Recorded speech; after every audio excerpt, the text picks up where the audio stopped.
Good morning and welcome to Cityline. It is wonderful to be in your home. Today, of course, is the 14th of September. It feels like fall out there. And we have a great show that has many things for you to explore and do in our wonderful City of Destiny. Later on, we'll be talking with Holly and Karen from the Job CARR Museum. And boy, they have been quiet and diligently working behind the scenes, and they are now open, so I cannot wait to speak with them.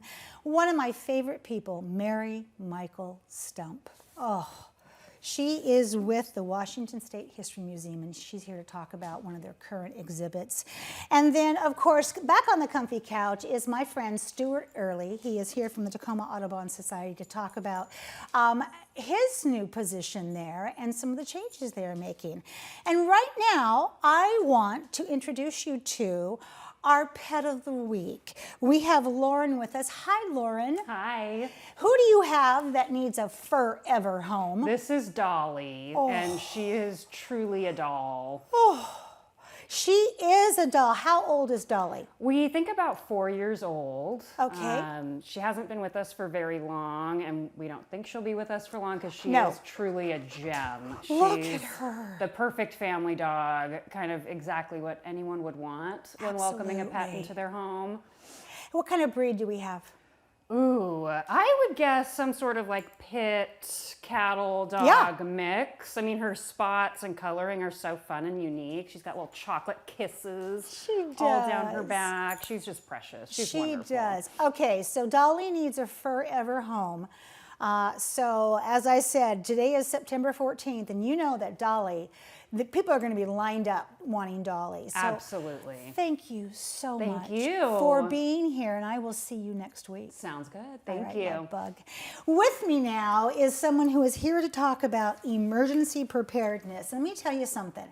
If you've been asleep the last month in our universe, well, it's time to wake up because we have emergencies around the globe that affect in terms of fire, flood, earthquake, global warming. We have it all. So I have someone who is here to make some sense of it.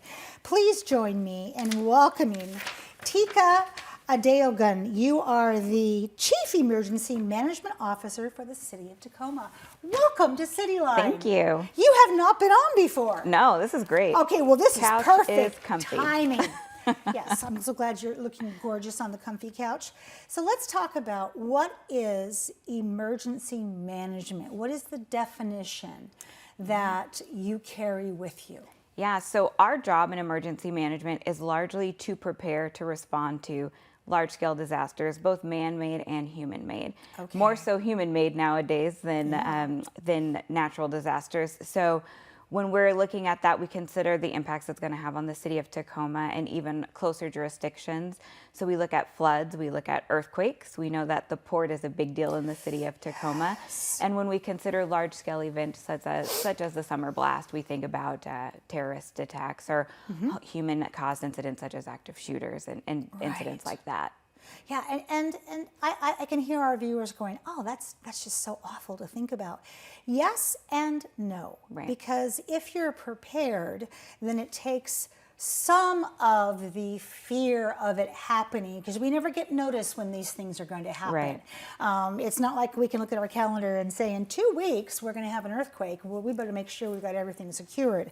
What does it mean when you talk about man-made, but also just environmental emergencies? What does it mean to be prepared?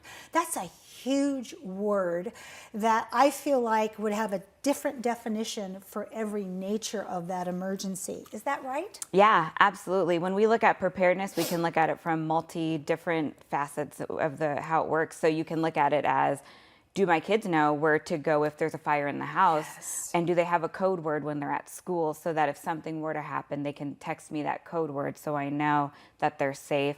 Or you can look at it as, in an earthquake, what do we do? And are we prepared to leave our home and survive on our own or in a shelter for several days or possibly several weeks? So Maui. there are multiple levels to preparedness. And when we think about how quickly we can be displaced from the comfort of our home, it's important to make sure that even in the smallest of things, having an out-of-state contact we are prepared to handle those situations. Absolutely. Yeah. I mean, and it's, I felt my insides just go, okay.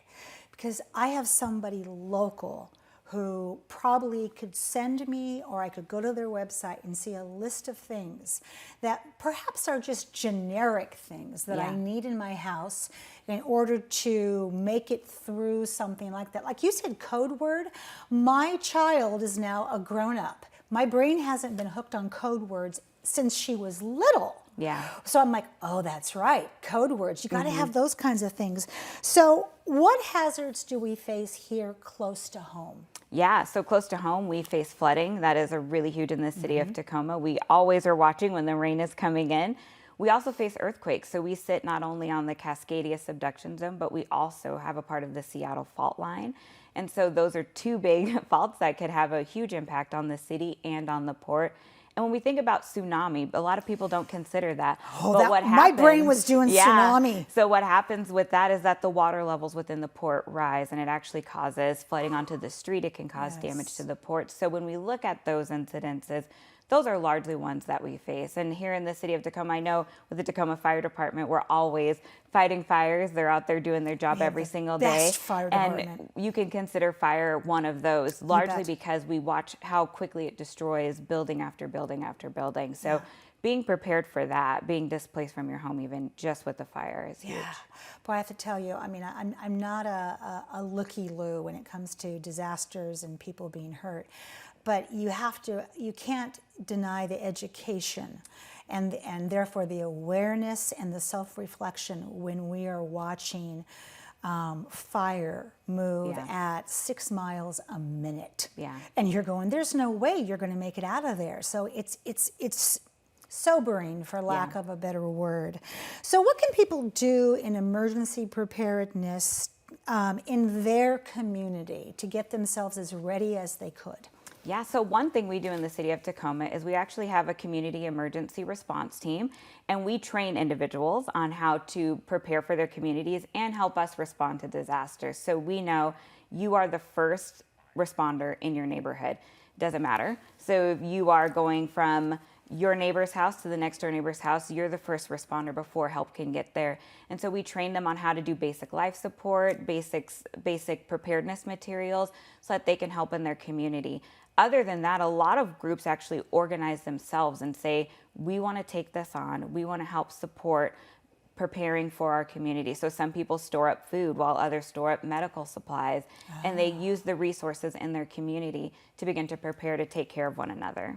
That is, wow, that is incredible. And I think about when you were talking about that community emergency response team and the individuals. I'm already that person in my neighborhood, so I'm thinking, God, I need to go in there and get trained because I am the biggest Gladys Kravitz in my neighborhood, only in a good way. I mean, I love the kids, I know what's going on, and I also keep my eyes out for our senior citizens, that if they haven't been out in a day, I'm going to go knock on the door and see how you are. So I think I need to get trained. Don't Absolutely. You? All right, good. We have We a got date. classes starting in October. There we go. So we're going to get to that more, but I want to also talk about something that sometimes you don't think about this because disasters have many tentacles to them. Financial restraints. Yeah. What happens in a disaster and what can people do to prepare for financial constraints or restrictions when, for instance, I'll just throw something out there. The ATMs are down. Yeah. So we live in a day of credit card use and debit card use. One thing I like to do is every paycheck I pull out $20. $20, and I split that into two $10 bills, one for me and one for my husband, and we just put it away because what's going to happen is you're going to need cash to move. And even if you save $1, so some people do that, they save $1 every paycheck, and those dollars begin to add up, and it will at least get you to be able to buy something. If registers are down, it'll be able to get you to get some kind of resources when you're not able to utilize that bank card or that credit card. I can see that. And so as parents are making these financial arrangements away from the ears of the little ones, how do the kids get involved for preparedness in the home? Yeah, kids are a huge part of preparedness in the home. When we think about why people prepare, largely it's for their children and for their pets. And so one thing we encourage kids to do is to start talking to your parents. What do we do if there is an earthquake and you're not home? What do we do if there's a fire and you're not home? Who do we call? Where do we go? Where's our safe point? So kids can start to get really involved in that. My niece and nephew, I have them actually prepare a go bag before they go to school. So they know. They do call auntie during their school day, which doesn't work out well for me as an emergency manager. But we do have these candid conversations about what are they going to do if something were to happen in their school or at home and they needed to get out and get help, or if someone got hurt, if his sister got hurt while they're at home, does he have a Band-Aid to take care of her or a bandage? So kids really like to get involved in those conversations. Because it's important. It's a grown-up thing to do. Yeah. So let's talk about that class you mentioned, because we have about a minute and a half left, and I want everybody to know this information so we're all prepared. So you said October it starts. And what else do we need to know? So you can go to the City of Tacoma's emergency management website and you can sign up. There is a link and a QR code. So you can scan the code, you can go directly to the link, or you can email emergency management and we will go ahead and get you signed up for that course. And we offer them 2 times a year. So the October course will be the last one during this year, and our next course will be in 2024. Wow. Okay. So and how big is the class? And I'm sure it fills up very quickly. Yeah. So we usually have about 20 to 25 people, and currently on our roster we have 22. So there's 3 spaces left. So feel free to sign up. We'll make sure we get you in. My goodness. Yes. In these last 20 seconds, who do we need to thank? I really want to thank the people of the City of Tacoma, the residents, the people that come to us and they care and they ask us to talk about preparedness in their neighborhoods, because they are going to be a part of the resiliency for the City of Tacoma and the citizens here. I love that. Thank you. Thank you. Every day you get up and you have to sort out an emergency from another emergency. How is one more important? What is the best thing we can do for a panicked mind? So thank you so much for giving us a manual for how to make it through an emergency of any kind. And I want you back on the couch sooner than later. This couch is comfy anytime. Good. All right. When we come back, we will have Stuart Early here from the Audubon Society. You don't want to miss that. We'll be right back.